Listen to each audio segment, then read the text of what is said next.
There's a prior question to this, which is whether we care about getting governments to like Bitcoin. And I'm kind of intrigued here. If we could have a show of hands, how many people actually think it's important whether governments like Bitcoin? How many people think it's unimportant?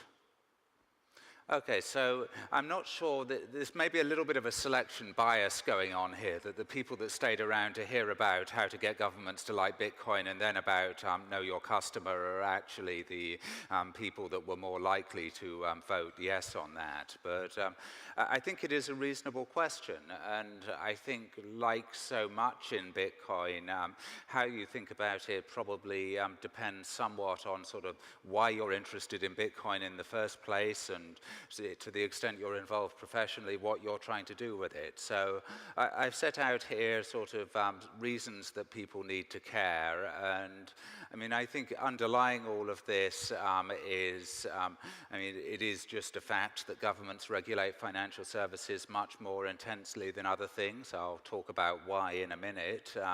And it is also a fact that actually, I think if you're looking at mass market adoption, at least in the developed world, I think the developing world is a slightly different question.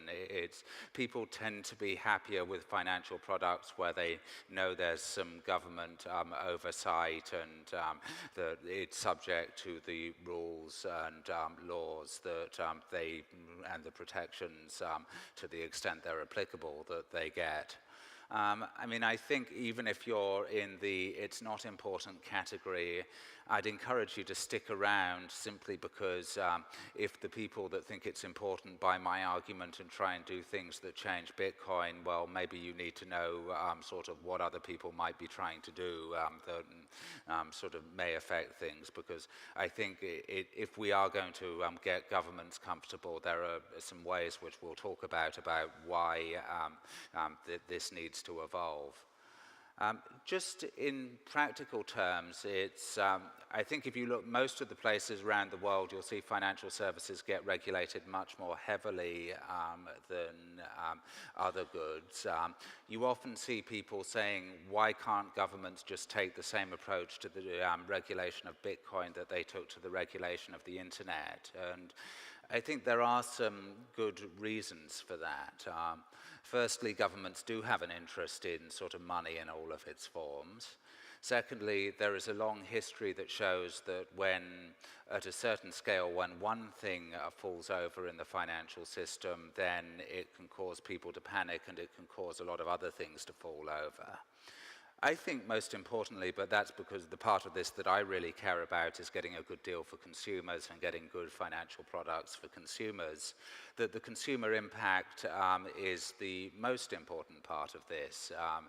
It's, I think, a notable fact that it's kind of people's balances need to be protected where other people are holding them. That actually will come back to the difference between sort of what I call a hosted wallet, where the private keys are being held by the firm, and a software wallet where the user is holding them, because that's a really important distinction here. But it's kind of, if I'm holding my Bitcoins at someone like Bitstamp or the main Coinbase service or Circle, then it seems that I should have the same sorts of protections around protection of my funds that I have if I'm holding my funds in a bank or with a securities firm.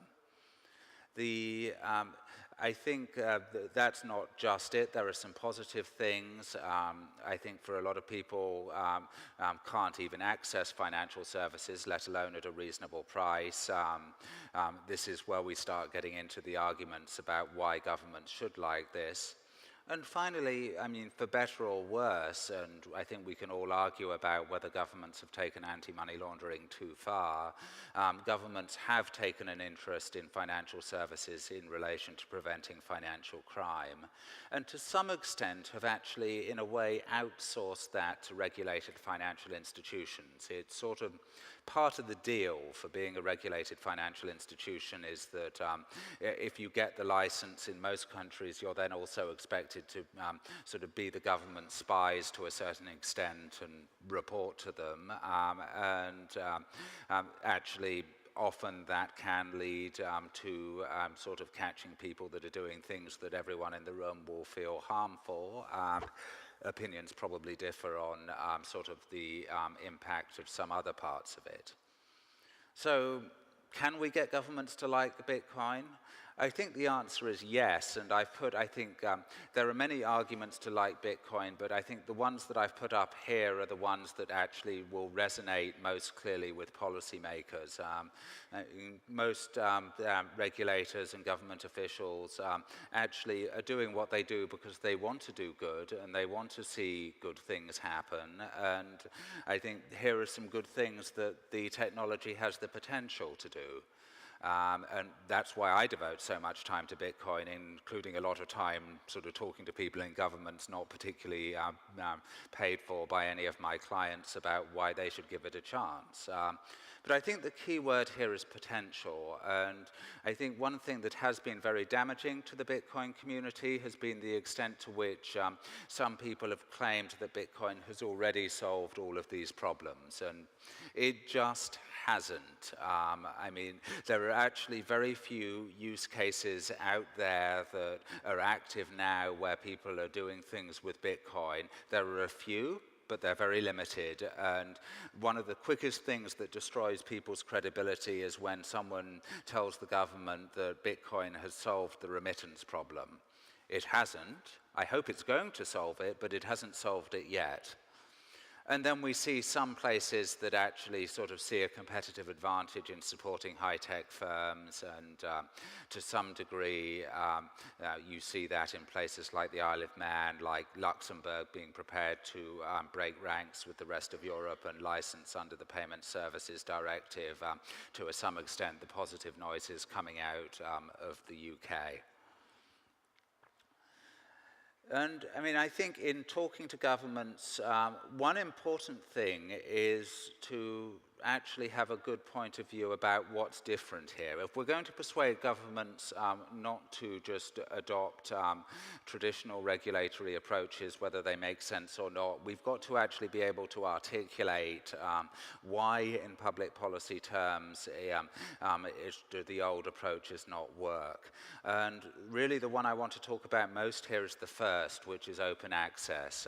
Sometimes we forget that Bitcoin, because it's so many amazing innovations, it's a counterpartyless currency, you've got the whole mining thing that people get endlessly caught up in and fascinated about. You've got the decentralized confirming of transactions and maintaining the ledger. All of these are truly amazing things. But I think it sometimes causes people, both in the Bitcoin community and in governments, to underemphasize, I think, the key difference that matters most in this, which is that Bitcoin is an open access network. We all know that, I think, but I think we don't always think about how radical that is in terms of how financial services get regulated. Almost the whole premise of financial services regulation through the years has been that there are a small number of providers who have, in effect, a closed shop for people that have certain types of licenses, and everyone has to go through those providers, and you can therefore put regulatory obligations and you can try and achieve public policy goals through those firms. Doesn't work in Bitcoin. I can just go and get a wallet and download some software, or get a hardware wallet, or use a sort of web-based software like blockchain.info, and hey presto, I can do this without anyone else being able to stop me. And to some extent, that's actually why a lot of these things are true. It's the potential for cheaper transactions, it's the potential for access. All the good comes from the open access network on a lot of these points as well, but it means that the traditional approaches just don't work. If you're trying to stop financial crime, it's going to be less effective if you just take regulated firms, because so much is happening without having to touch any regulated firm, or indeed with a regulated firm on only one end of the transaction. The other points are, I think, all important. The decentralized one and the monetary policy one are sort of, to me, questions where the real public policy questions come when use of Bitcoin increases 1,000-fold, and we're starting to ask, well, who do we regulate in order to protect the system? And there are lots of questions there. I think there's an extent to which they can wait until they happen. The regulated institutions one is, I think, key. If you ask me what's the most important policy question around regulation of Bitcoin, it's whether the sort of software wallet providers or some sections of them, particularly the ones that are web-based like blockchain.info and therefore look in touch and feel a bit like you're logging on to a traditional financial account, need to get regulated, and whether those get constituted as money transmitters or equivalent around the world. My personal view is that I think there's a very good case for not doing so. I don't think that the real public policy purpose that we started regulating money services businesses was because they were holding your money for you, and this is software that allows you to hold your own money, and when you think about it like that, many of the rules and regulations don't make much sense. But this is an open question that we have to win, and in order to, I think, get the potential for digital currencies, and when that question gets resolved, there's the follow-up question about who needs to be regulated, if anyone, in different types of multi-sig environments. So those are, I think, really important. The open access point and making sure that policymakers understand the implications of that, and you can't just bolt on an existing regulatory approach in a lot of cases, and the ability that there will be a class of firms that look a little bit superficially like a traditional financial institution at first glance, but actually don't need to be regulated the same. What I would say is that governments would still have legitimate public policy concerns around the software wallets, and so I think most people here are somewhat familiar with what you might call the blockchain.info model, and the fact that a lot of the platform is built on open source code that people can go and verify and do, and you can check what's running, and people do that. And in practice, I think people have confidence in that for thoughtful reasons, not to say that it will hold up, but it's people have thought through it and come to reasonable risk-based decisions. From a government regulator point of view, they will go, well, what if someone is scraping the keys? Most people aren't that technically savvy to see these things, and I think it feels somewhat scary. So I do think there's scope here for the industry, particularly around software wallets, to help themselves keep themselves out of formal regulation by setting some kind of industry standards and maybe having a self-accreditation mechanism. And that's something that I think has a lot of potential. This is just a little bit of a sort of a fun intellectual exercise more than something. I tried to sort of work out, if you just dumped yourself in a country and you didn't know what their attitude was towards Bitcoin, how would you predict it? I don't know how useful it is, and I think the points stick to themselves. So in the interest of leaving plenty of time for questions, I'm just going to leave this up here, and the slides, I think, will be available afterwards, and feel free to ask me about any of this. It's Bitcoin and regulation. Here's a little bit, I think, how regulators think about this. There's been a long-standing focus on AML, as most people, anti-money laundering, as most people in this room know. I've detected in the year since Mt. Gox collapsed that suddenly consumer protection regulators have got much more interested in it. To take one example, in the US, the New York Department of Financial Services rushed out the first draft of the BIT license much quicker than they were intending after Mt. Gox. I think there's also an interesting question, as I alluded to earlier, about is government regulation necessary for mass adoption in many countries where consumers are used to it? And I'll tell you a story about Alan Greenspan, who in 1968 was an advisor to Richard Nixon's presidential campaign. And Alan Greenspan at that point was actually a really quite extreme libertarian. He was a personal disciple of Ayn Rand and wrote a bunch of articles in her books, and he actually persuaded Nixon that he should run on the platform of abolishing the SEC in America. And Nixon actually, in an early part of his stump speech, put this in, and he did it 3 times. And actually, the reaction that the campaign got was so hostile. Consumers wanted to know that there was someone out there looking for their interests on things that they knew perfectly well they didn't understand. And so I think to some extent, some of this stuff that might need to be done to make a government happy, there's overlap with what's going to need to be done to make consumers happy as well. What are the key issues here? It's AML. To me, at the moment, it's AML, it's cybersecurity, and it's consumer usability. And I think I'm going to talk both about the substance of this and also a little bit at the end about the perception, because it's kind of, sometimes there's a bit of a dialogue of a deaf between some in governments and some in the Bitcoin community, and I'm just going to talk a little bit about how to talk to governments. AML and sanctions, the issue here, I call it know your counterparty. It's not know your customer. It's not most of anti-money laundering. It's just as easy for a Bitcoin firm to know their customers as it is anyone else. And anyone that, for example, has a Bitstamp account knows that perfectly well from what they've been asked for by Bitstamp. The problem is that if I then send funds from Bitstamp to address AJK12N3, etc., etc., etc., Bitstamp doesn't know who that is. And governments are used to traditional financial systems where Bitstamp will have a good idea who that is. And they're used to expecting that a firm like a Bitstamp or a Coinbase will then screen the recipient against sanctions lists and will use this to help monitor transactions and report suspicious activity to the government. And here we are back at the open access network. Even if every regulated Bitcoin firm or potentially regulated Bitcoin firm did that, then you're still not necessarily going to know. But people really want to see this. And people often complain about the US government, and I've been known to in my moments as well. But actually, from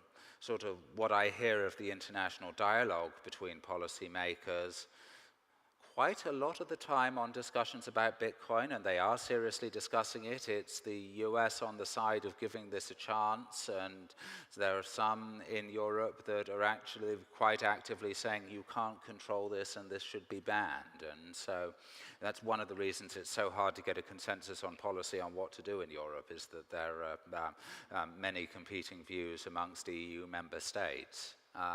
I think it is essential that people make the point that the know your customer counterparty issue, it is because it's an open access network and it's not just a bunch of technology geeks refusing to get with the program.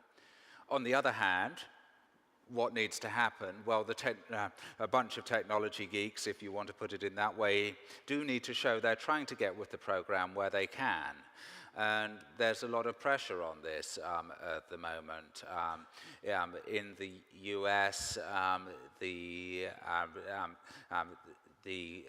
FinCEN, which is the anti-money laundering standard setter regulator, has trained examiners at the IRS, the tax authorities, who are the people who on a federal rather than a state level go and examine money services businesses. And I know several firms that have now received notices of examination, and I think the government is going to come in and find that they're not compliant with obligations around transaction information. There's something called the travel rule there.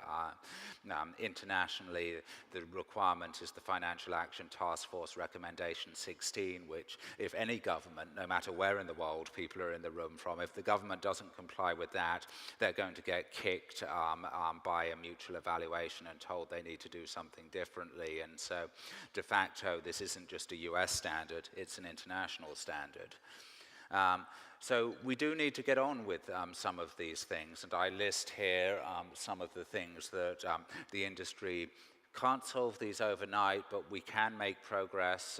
Some of these are things where there are tangible things people could commit resources to. The industry is now well enough funded in parts for the best funded firms to help everyone out by devoting resources. And my sense is time is running out here. It's kind of, I wouldn't be surprised to see enforcement actions in some jurisdictions, not about unregulated business, but about not complying with these rules by the end of the year unless there's a tangible sign the industry is taking it seriously. Cybersecurity, well, at a protocol level, Bitcoin's done great. I think most policymakers would note that above that level, it's been one catastrophe, great or small, after another. And I think there has been a lot of progress dealing with these issues. I put some of them up on this slide. But I think the key point that governments are struggling with is we're not very good technical people. How do we actually get a framework where we can actually assess whether firms have good security or not? And the more that the industry can set out standards on that and set out best practices and give governments a framework that they can then adopt with their regulatory resources, the more the industry does that, the more the regulatory frameworks around the world are going to make sense rather than be something totally arbitrary that makes no sense and firms can't comply with. So this is, I think, another challenge where there's been some industry-wide coordination on these things. I think now's the time it needs to be stepped up further. Consumer, and I think actually one point I'd make on that as well, just in terms of it, is I think something that is important to think about is there's a reason governments worry about this more than in the typical financial system, which if I steal $100 million in the typical financial system and wire it somewhere else, I've wired it to another bank, and there's only so quickly I can get that money out of the financial system as a whole, and if it's seen quickly, I can do something about it. In Bitcoin, I can be wiring it to my own sort of software wallet, and everyone can see where it is on the blockchain, but we're then into a game of cat and mouse, and you can't have the sort of informal negotiations between banks that happen to get this out. And so it's kind of, I think, in a way, the open access network, which is the source, as I say, of an awful lot of the huge public policy promise of the technology, is also gives government something else to worry about over and beyond the traditional financial system. Consumer usability, I think these are, I think, covered the key point here, which is that there are consumer adoption issues.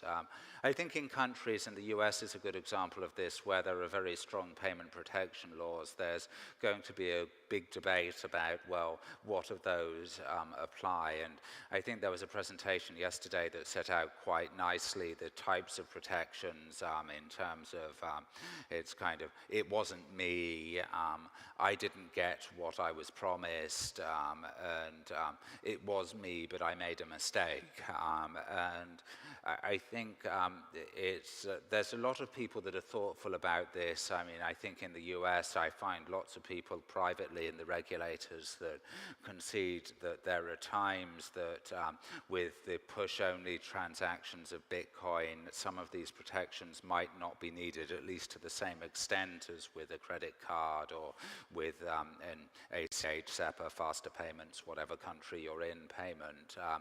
But the more that the industry can address this, particularly in terms of coming up with mechanisms that work with Bitcoin to solve the I didn't get what I was promised problem, the easier it's going to be for governments to write rules that make sense. So plenty of things that are going on here. I mean, one couple of questions here also relate to banking, and it's kind of, let me ask a different question. How many people here would think it was a really good thing if a major bank somewhere in the world said it was going to start offering Bitcoin payments and services to its customers? How many people would think this is a sign of the beginning of the end for Bitcoin, as it were, that this would actually be a bad thing? And a lot of people that are either asleep on Friday afternoon or have no firm view on the question. I think I would argue that as someone who's passionate about Bitcoin, because I'm passionate about consumers getting better products that work better for them, if you look at what happened with internet banking, there was a key thing that happened that almost no one cites as being perhaps the most important thing around a lot of services that we take for granted about online banking today, which was Wells Fargo deciding in 1995 that it was going to offer some transactional web-based services to certain of its customers. And it looked hugely risky at the time, but they did it, and to some extent it was the banks jumping in that made sort of online financial services safe and accessible to customers. Not to say that we didn't get some very large internet-based payments companies that developed. There's been sort of a lot of great services provided by the PayPals of the world and some of the really good online payment processors and all sorts of firms. There have been some new internet-only banks that offer great services. But really, I think if you care about mass adoption, my view is that it's a good thing to get banks jumping in. But we actually need more progress on some of the things up at the top here before that can happen. The other point, and no one should ask me for advice on what a good business model is. I'm the person that told a friend that he shouldn't invest in Twitter at a valuation of 20 million in 2006 because it was the stupidest damn thing I'd ever heard of. And so thankfully he ignored me, otherwise I'd have feel really bad. But it's kind of, with that caveat, I would actually sort of say, I see a lot of people working on retail payment solutions in the developed world, on payments applications, which isn't all applications in the developed world, that look like they work pretty conveniently for consumers and consumers are used to. And if I were looking for a business model, I'd look at something where it just doesn't work. I love the micropayments. That was a great presentation this morning. International transactions, yes, remittances. Everyone talks about remittances. No one talks about B2B transactions. It's the typical transaction for a small and medium-sized enterprise internationally costs $68 at the moment, as opposed to $2 for a really large corporate that has the ability to plug semi-directly into SWIFT. There's a huge market to be disrupted there, and I kind of wish I came to these conferences and more people were talking about it. So, I mean, diversion over, I just sort of put these up. A lot of these are really sort of tips that you would sort of see about talking to anyone about anything. This is always good advice, but boy, there are a lot of people in the Bitcoin community that are really good at this when they're talking to potential customers. They're really good at this when they're talking to investors. They're totally lousy at this when it comes to talking to governments. It's, I mean, governments have their own reasons, and the more that you can actually understand the reasons, which I hope this presentation has been some useful for, signal at the beginning of conversations that you understand their goals and that you understand that they're legitimate and that you want to work with them to achieve the same goals, the better the conversation's going to go.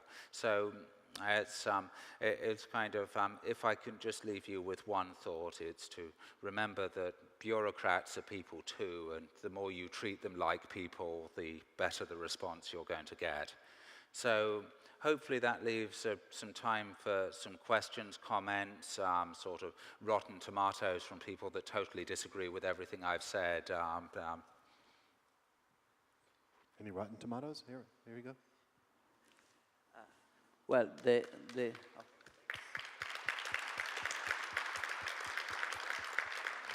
Thank you. The initial question sounds to me like how could you help to make a central monopolist like a decentralized, non-monopolistic technology, and that sounds like I don't know, like in a Uber conference, people would asking how to make taxi drivers liking Uber. Yep. Maybe the right way to put that would be how to sell it as less dangerous than it actually is to our incumbent. But my question is, does, I don't know, the friendly, not exaggerated strategy really compare as a most effective to the maximalist one, when you could use the second as a threaten to be seen as a middle way? I mean, there are these crazy guys wanting to disrupt everything and to decentralize everything and to go into shadow of the black market. We are at your disposal to do something if you let us do that well. Couldn't this approach, when the Bitcoin business are more robust and when the Bitcoin ecosystem is more solid, couldn't this be more effective than the friendship, we will not disrupt too much approach? So there are about 4 really good questions in one in that. So let me try and address all of them and tell me if I miss one. Firstly, on the question of the best approach, well, you should take what I say with a pinch of salt. I'm a former regulator. I work for a firm that is perhaps the ultimate insider firm in terms of insider strategies of dealing with governments in financial services. So it's kind of, I have my biases and judge against that. But I think the problem with the aggressive approach is that it just doesn't work. And there's the community in a way is a victim of the boy who cried wolf from previous people. Governments, and particularly the US government, are used to telling them that if you don't do this for us, we're going to go offshore, both from the traditional industry and from previous waves of innovators. And their observation is that it hasn't happened. And so it's kind of, they're less inclined to meet halfway for that reason. The other reason that they're less inclined, I think, to meet halfway is that there's a lot more coordination around financial regulation than there is around, say, sort of taxi and licensed vehicle regulation. So the US government has absolutely zero interest in sort of how people call taxis or cars in Berlin or in Tel Aviv or in Ulaanbaatar or wherever.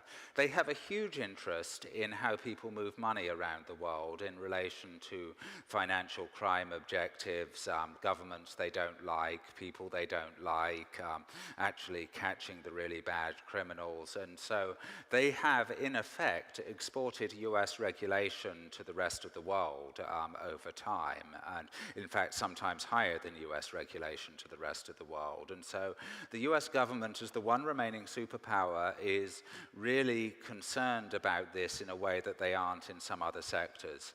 The third reason I don't think the fight it approach works is that we've almost, it's almost sort of like neither side here can win without cooperating with the other, but it's a game theory problem. Both sides can lose. The US government can stop this getting mass traction in most of the world if it wants to.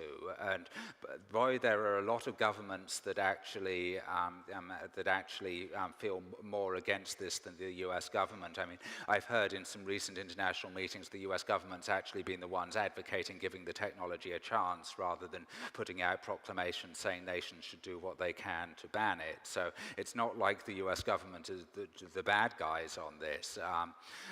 Similarly, the US government and governments around the world can't stop Bitcoin. You can't kill it totally. We all know that as well, unless they can find a way to hack it, or maybe they can do a 51% attack if they want, but something else will spring up using the technology.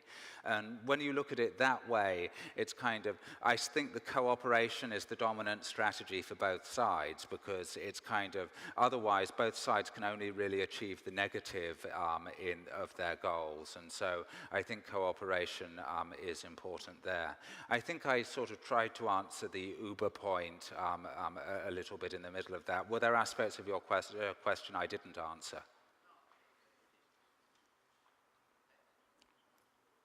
Well, thank you very much for the talk. I'm wondering, Bitcoin, in terms of its currency application, it has really high volatility for the price, which is, for consumers, a really bad thing. And I'm wondering, in terms of government regulation, maybe the government doesn't even need to say, okay, we can't use Bitcoin or ban it in like a more direct way. Because recently, the Federal Reserve of St. Louis mentioned the idea of the Federal Reserve coin, which is cryptocurrency, but it's issued by the Fed, and the exchange rate is pegged against US dollar, which provides this kind of stability, price stability that Bitcoin is so much lacking of. I'm wondering, from your perspective, do you think this kind of Fatcoin strategy from the government is likely, and in what respect it could change the dynamic, and how likely are the other governments are going to take this similar approach? So I think it's possible, and you saw friendly noises from the Bank of England recently about the potential of the technology. I mean, I think you need to, David at the St. Louis Fed, who's the source of those quotes, I think would be pleased to describe himself as a little bit of a maverick within the Fed system, so you should take it with that grain of salt. But I mean, I think it's entirely possible, and I think even if governments don't do it, if for people whose interest is Bitcoin rather than decentralized digital currencies, it may not be necessary for a government to do it to make the blockchain-based technology work. If you look at something like the steps Ripple Labs have publicly announced they're taking in order to try and get a system that is acceptable for existing financial institutions to adopt, they're actually getting really listened to at senior levels of financial institutions. They're making real progress at getting people to try limited trials. So that's one thing. You can also look at technologies like, if you look at BitReserve, if you're familiar with them, that has blockchain-based ability to hold multiple currencies and commodities. Now, let's do a thought experiment. At the moment, BitReserve is a system that is Bitcoin in, Bitcoin out. Let's say that you take that model and you flip it, so you've got fiat in, fiat out. You can then let customers convert funds into Bitcoin if they want to hold Bitcoin, but because you can't get the Bitcoin out of the system and they can KYC people, you've dealt with a lot of the issues that were on the AML slide here. And again, it looks like something that is a more comfortable fit. It looks almost like a sort of multi-currency PayPal that would include some decentralized digital currencies. So, I mean, I think exactly what you're suggesting is going to happen one way and another, and I think there are governments that are in the early stages of thinking about whether they can apply it, and I emphasize early stages, but there are in some places serious people that are taking the longer-term idea they might use blockchain technology very seriously. Hi, Adam. Part observation and part question. I've certainly noticed in the work that we've done in public policy in Brussels that it's dangerous to lump government into one single heading. And of course, your talk today is about should governments like Bitcoin. And you then finished on a note about bureaucrats are people.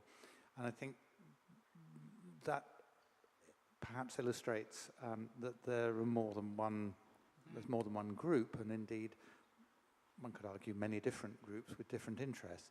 I've certainly seen that there is a difference between the policymakers and legislators and the regulators in just the approach that one can take with them because of their receptiveness or otherwise, and the constraints of their jobs and their duties and their powers.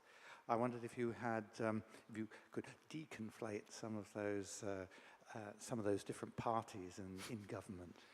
That's a great question, and it's a really important point that people have very difficult motivations, so different motivations. So if I'm in a developed country and you say, I want to find the most sympathetic official I can towards the potential of decentralized digital currencies, you go to the Foreign Aid Development Agency. It's kind of, you go there anywhere, people love the potential of this. Unfortunately, from the point of view of actually dealing with these difficult questions we were talking about, sort of that and €3 will buy you a coffee in terms of answering it. But even within the people that are important, it's kind of people have very different motivations. So if I rattle it off, and it's a really great question, I'm going to add a slide on this for my New York version. Regulators are interested in either protecting the financial system or in sort of what does this mean for consumers, or in anti-money laundering, and sometimes in all three. And then you've got people like securities and commodities regulators that aren't that interested in it, but are interested when people turn Bitcoin into a security or a commodity. So, and those interests will depend, the questions they care about will depend on that. And the people that sort of oversee them at the center have sort of the interests of, again, what they care about. If you talk to law enforcement or if you talk to prosecutors, they're interested in the how do we prevent financial crime with this, and they're interested in the, well, how can we use this to track it down? So you can have really good conversations about blockchain monitoring, and they really like that, so long as you don't oversell it, because they know it's not a total substitute for identity, and they know no one's got this properly automated.